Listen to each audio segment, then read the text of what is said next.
வணக்கம் Subiksha channel TV நேர்களே, நான் உங்கள் அன்பான சயின்டிபிக் வேதிக் அஸ்ட்ராலஜர் அஸ்ட்ரோ ரஞ்சித் பேசுகிறேன். நல்லது நினைப்போம், நல்லதே நடக்கும். தொடர்ந்து நம்மளுடைய வீடியோஸ் எல்லாம் பார்த்துட்டு இருப்பீங்க நம்புறேன். அறிவியல் சார்ந்த ஜோதிட கருத்துக்கள் சயின்டிபிக் வேதிக் அஸ்ட்ராலஜி முறையில எந்த விதத்திலும் மூட நம்பிக்கைகளை போகாமல் உள்ளது உள்ளவாறு நம்ம பார்த்து கொண்டு இருக்கிறோம். அந்த வகையில இந்த வீடியோல நம்ம என்ன போறோம்னு பார்த்தா, கடகராசிக்காரர்களுக்கு 2025 ஜனவரி மாதம், ஆண்டின் முதல் மாதமான ஜனவரி மாதம் எப்படி ஒரு மாதமாக, எப்படிப்பட்ட ஒரு காலகட்டம் நிறைந்த ஒரு பலாபலன்கள் நிறைந்த ஒரு மாதமாக ஜனவரி 2025 கடகராசிக்காரர்களுக்கு இருக்குதுன்னு பார்க்கும் பொழுது, ஆண்டு கிரகம் என்று சொல்லப்படுகிற குரு 11ஆம் இடத்திலே நீடித்திருக்கிறார். ராகு 9ஆம் இடத்திலும், கேது 3ஆம் இடத்திலும் குரு பார்வை பெற்றிருக்கிறார். அதே சமயத்துல அஷ்டமத்துல 2023 ஜனவரி மாதத்திலிருந்து சனி 8ஆம் இடத்துல கடகராசியிலிருந்து அஷ்டம சனியாக வாட்டி கொண்டிருக்கிறாருங்கிறது எல்லாத்துக்கும் தெரியும். சோ இந்த ஆண்டு கிரகத்தின் அமைப்பு எந்த விதத்திலையும் மாற்றங்கள் இல்லை.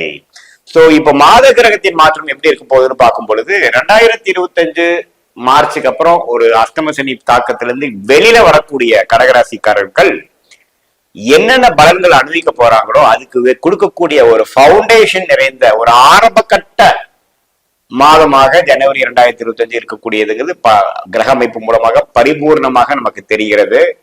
ஏன்னா 8ஆம் இடத்துல சனி கோர அஷ்டம சனியை கொடுத்தாலும் சுக்கிரன் போய் அங்க திருட்பலத்தை கொடுத்து சுபத்துவத்தை கொடுத்து அஷ்டம சனி தாக்கத்தை குறைக்க ஆரம்பிட்டுட்டாருங்கிறதா உண்மை.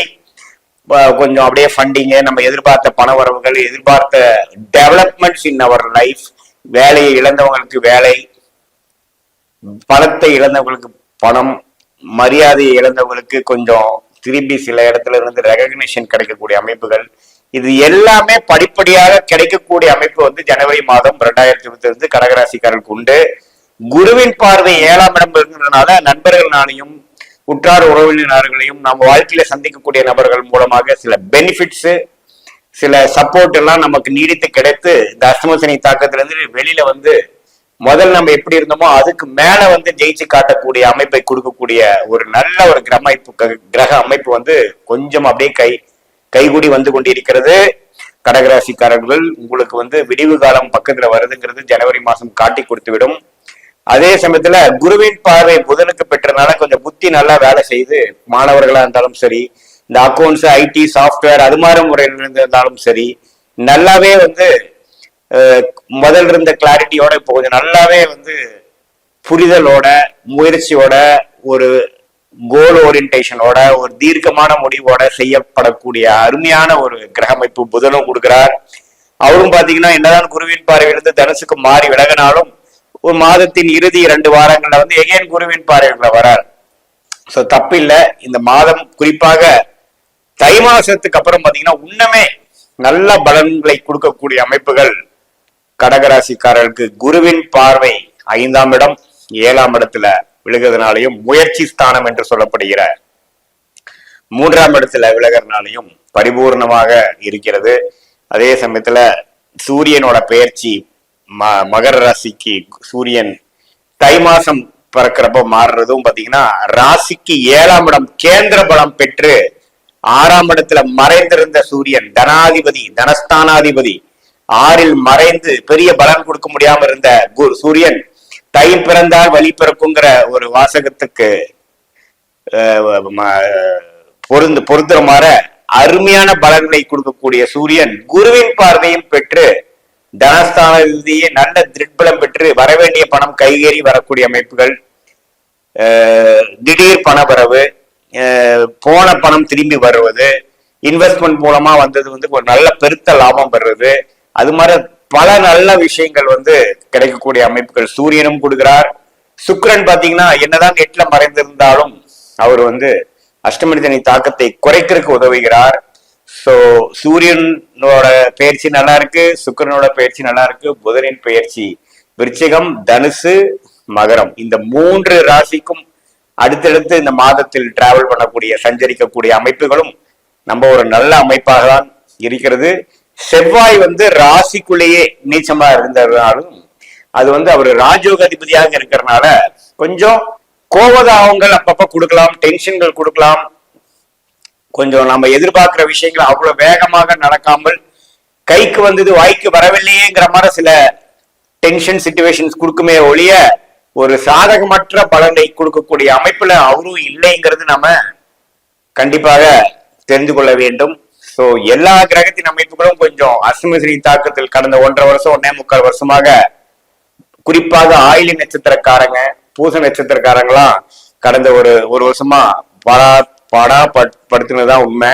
அது இப்போ ஆயில் நட்சத்திரக்காரங்க அடுத்த ஒரு 3வது பாதம் 4வது பாதத்தில் பிறந்தவங்களுக்கு எல்லாம் இப்போ அஷ்டமசனி தாக்கங்கள் நல்லா இருந்து தூக்கம் இல்லாம இருக்கிறது,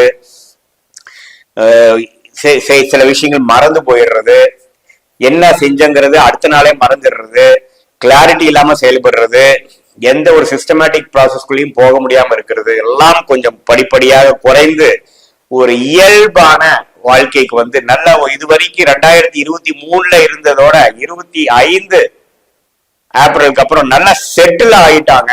நல்ல ஒரு ப்ராப்பர்ட்டி ரிலேட்டடாகவும் இருந்தாலும் சரி, பண விஷயத்துல இருந்தாலும் சரி, மென்டல் ஸ்டெபிலிட்டியா இருந்தாலும் சரி, மெச்சூரிட்டி இருந்தாலும் சரி, நல்லாவே ஓரளவுக்கு மேல வந்துட்டாங்க. அது மாணவர்களா இருந்தாலும் சரி நல்லா டெவலப் ஆகி நல்ல ஒரு உத்வேகம் பெற்று நல்ல ஒரு மெச்சூரிட்டி பெற்று விட்டாருங்கிற அர்த்தமாகவும், ஒரு முதியோர்களா இருந்தாலும் சரி உடம்பு உபாதைகள்லாம் கொஞ்சம் சரி பண்ணி இப்பதான் ஓரளவுக்கு உடம்பு சரியா நல்லா இருக்கிறாங்க அப்படிங்கிற மாதிரியும் வரக்கூடிய அமைப்புகளாக இந்த அஷ்டமசனி தாக்கங்கள் எல்லா வயதினருக்கும் கொடுத்த பிரச்சனையும் நீங்கி ஏப்ரல் மாசத்துக்கு அப்புறம் முழுசா வெளிவரக்கூடிய ஆரம்பகட்ட மாதமாக இந்த ஜனவரி 2025 கடகராசிக்காரர்கள் இருக்க போகுதுங்கிறது நீங்க தெரிஞ்சுக்கணும். பொறுமை காக்க வேண்டுங்கிறது மட்டும்தான் ஆலோசனை. ஏன்னா கடந்த ஒரு 3 மாதமாக கடகத்திலிருந்து அடுத்தும் ஒரு 2-3 மாதத்துக்கும் கடகத்திலையும் மிதுனத்துக்கும் போய் கொண்டு இருக்கக்கூடிய அமைப்பு தான் செவ்வாய்ங்கிற கிரகம் இருக்கிறார். செவ்வாய் வந்து ராசியோட சம்மந்தப்படும் பொழுது கொஞ்சம் கோபதாபங்களும் விவேகமற்ற செயல்களும் வீரம்ங்கிற பேர்ல வந்து சில தேவையற்ற சில விஷயங்கள் செய்வது அப்படிங்கிற மாதிரி சில விஷயத்தை கொடுத்துரும். சோ அதுல மட்டும் கடகராசிக்காரர்கள் கொஞ்சம் பொறுமை காக்க வேண்டும், விவேகமாக இருக்க வேண்டும். The end of the road, end of the struggle நம்ம பக்கத்துல வந்தாச்சு. இந்த நேரத்துல நீங்க வந்து பொறுமை காத்தவனாதான் நீங்க பட்ட பலனுக்கு வேணுங்கிற பட்ட கஷ்டத்துக்கு வேணுங்கிற பலன் நீங்க பெற முடியுங்கிறது எனக்கு என்னுடைய ஆழ்ந்த ஒரு நல்ல முக்கியமான ஒரு அறிவையா நீங்க எடுத்துக்கலாம். மற்றபடி எல்லாமே வந்து வாழ்க்கையில அடுத்த லெவலுக்கு போகக்கூடிய எல்லா விஷயங்களும் காத்து கொண்டிருக்கிறது என்கிறதான் உண்மை. இது ஒரு பொதுவான பலன்களே தவிர இது வந்து உங்களுடைய ஜென்ம ஜாதகத்தில் நீங்க பிறந்த தேதி, பிறந்த நேரம், பிறந்த ஊரை வைத்து உங்களோட ஜாதகத்துல எந்த லக்னத்துல பிறந்தீங்க, லக்னாதிபதி எப்படி இருக்கு, எந்த நட்சத்திரத்துல பிறந்தீங்க, எந்த நட்சத்திரத்துல பிறந்தீங்கன்னா எந்த தசாபுக்திகள் போகும், அந்த தசாபுக்திகள் இப்ப என்ன போயிட்டு இருக்குது, தசநாதன் கோச்சாரத்துல நம்ம பேசின கோச்சாரத்துல எப்படி இருக்கிறார், புக்திநாதன் எப்படி இருக்கிறார்லாம் மிக்ஸ் பண்ணி ஒரு அக்யூரேட்டான ஒரு துல்லியமான ஜாதக பலன் எடுத்து நீங்க கேட்கக்கூடிய அடுத்து வரக்கூடிய காலகட்டங்கள் எப்படி இருக்கும், எது மாதிரி நம்ம உத்வேகமான சில விஷயங்கள் செய்யலாம், எதெல்லாம் நம்ம அவாய்ட் பண்ணலாங்கிற ஒரு துல்லியமான பலாபலன்கள் எடுக்க முடியுங்கிறது நேயர்கள் தெரிந்து கொள்ள வேண்டும். இது பொதுவான பலன்களை தவிர. ஓகே, மீண்டும் மற்றொரு காணொலி சந்திப்போம். நன்றி, வணக்கம்.